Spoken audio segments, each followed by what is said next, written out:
Praise the Lord. I want to thank the Lord for this opportunity to address youths and young ministers about how to journey into relevance. How to journey into relevance. And particularly, I want us to take the story of Saul, who became Paul, in the book of Acts chapter 9, from verse 1 to 7. You have the story of the dramatic transformation of Saul. And particularly, I want us to study verse 5 and 6. Paul, immediately he got converted, asked the Lord two cardinal questions that I want to consider as the two legs you need to use in walking into relevance. The first thing is, Lord, who are you? And the second one is, Lord, what will you have me to do? To walk into relevance after encountering Christ, after being born again, fundamentally, we are talking to those who are saved, who have known the Lord, who have been transformed, who have been redeemed and regenerated. You can't walk into relevance in kingdom matters if you are not regenerated. Nothing good can come out of someone who is evil. So the first transaction is heart circumcision. But that is not enough. If you are going to walk into relevance, the first thing to do, the first project to embark upon is to say, Lord, who are you? To know him, to have a relationship with him, to understand him, to know what he hates and what he loves, to have a deep-rooted relationship with God. It is the first project. And I don't have a distant example. It is myself. At the age of 18, 19, I became born again. I was a teenager. And I know that I had no platform yet, but I knew the future was going to be bright and glorious. I began to seek for God, to look for God. I began to read the Bible voraciously. I began to study, covering my Bible sometimes within a month, and reading, probing into every doctrine. I wanted to know Christ. I wanted to know what endeared him to the men that he favored in Bible time. I spent a lot of time reading the Bible. I will cry and weep, not because I am looking for any miracle, but I was looking for Christ. And the more time I spent with him, the more my life was changed. So the first project of a believer who wants to be relevant is to know Christ. It's a full-time job. Jesus said when he selected the 12, it is that they should be with him. Being with him is mandatory. Sending them to represent him is optional.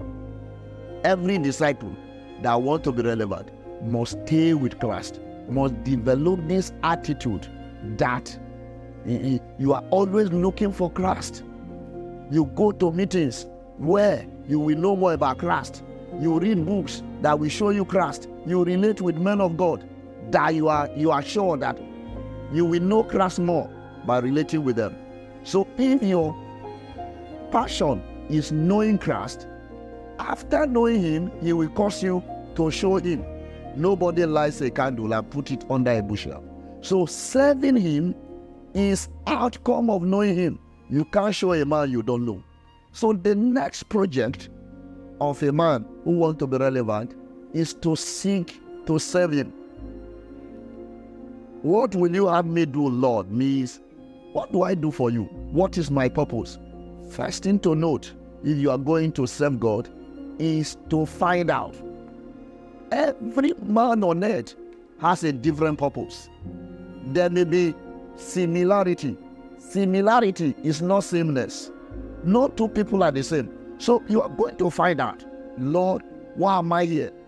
If he tells you are going to be a pastor, what kind of a pastor?